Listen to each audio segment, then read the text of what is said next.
നമ്മുടെ കേരളത്തിലും ഈ രീതിയിലുള്ള റോഡ് സൈഡിൽ ഉള്ള ബിസിനസ്സുകൾ ഇഷ്ടം പോലെ വരുന്നുണ്ട് ഇല്ലേ?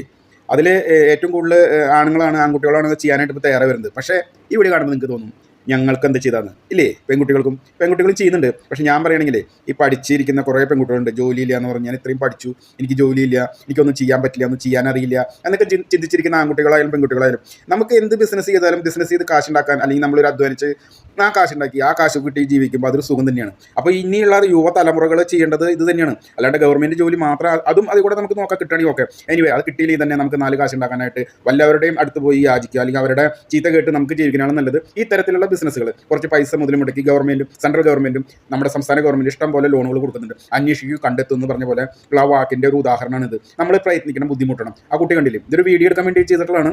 എന്നിരുന്നാലും അത് ആളുകൾക്ക് ബോധവൽക്കരണം കിട്ടാൻ വേണ്ടിയിട്ട് എവിടെയെങ്കിലുമൊക്കെ വണ്ടി കൊണ്ടിട്ട് അവിടെ പറ്റിയില്ലെങ്കിൽ അവർ ചെയ്ത് പറഞ്ഞു കൊടുച്ച വേറെ സ്ഥലത്തിലിട്ട് നമ്മളത് പിന്തിരിയാണ്ട് ജീവിതത്തിന് 4 കാശുണ്ടാക്കി കുടുംബം പറ്റാനും അവനും അധ്വാനിച്ച് കാശുണ്ടാക്കുന്നത് കൊണ്ട് എന്തെങ്കിലും മേടിച്ച് ഉപജീവനം ജീവിക്കുവാനുള്ള മനസ്സുണ്ടാക്കാനായിട്ട് ഇന്നത്തെ തലമുറ മുതിർന്നിറങ്ങുകയാണെങ്കിൽ എല്ലാവർക്കും വിജയം സുനിശ്ചിതമാണ്.